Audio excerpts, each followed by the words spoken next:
Bit of an update on what's been happening with the cab. As you can see, it is now complete. The work that's gone into covering it since the lower cab in the last video is that the cab has been sectioned by 2 inches from one side across the cowl to the other, lowering the whole windscreen down. Now, this was done for 2 reasons. One is that the stock windscreen height is a lot shorter than the side window height. So I have now sectioned the pillars here of the door by 2 inches, which then brings them more in proportion with each other. The other reason is that it means the 2008 donor dash will just match up nicely. It will come over the top of here and then tuck in underneath, so there's no step up of 2 inches between the top of the dash and the bottom of the windscreen.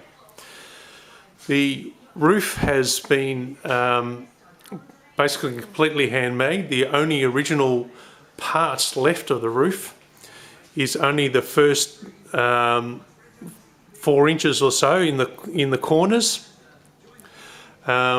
They've even are not stock. They have the whole entire roof compared to a stock one is 1.5 inches or 40 millimeters lower than the stock profile.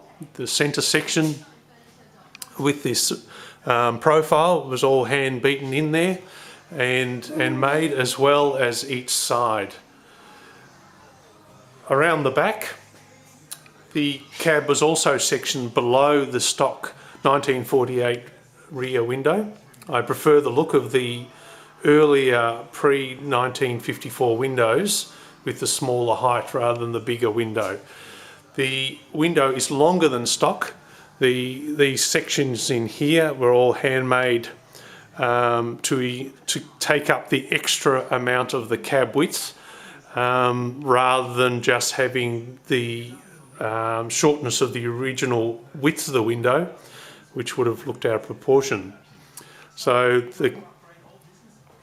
the other thing that's happened is that since the last update, I've actually doubled the width of the B pillar. So I literally just added another B pillar, and which is 2.5 inches wide. The reason being is that when I made the doors up 7 inches longer and checked the look of it just with tacked together, it just looked out of proportion. So this way the doors are only 4.5 inches longer than stock, and then you got the extra cab length, another 2.5 inches, making the 7 inches longer cab overall, just to keep the proportions.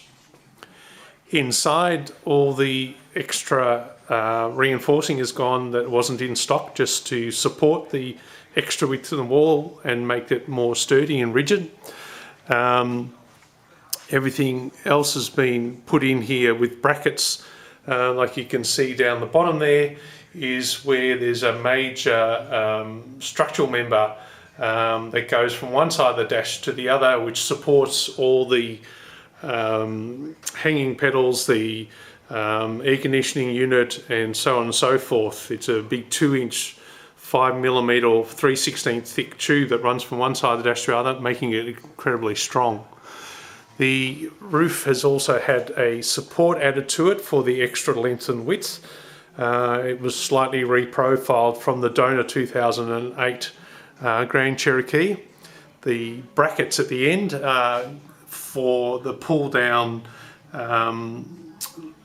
handles to help you get in and out of the car, but they also have a built-in interior light and coat hook if you want one as well.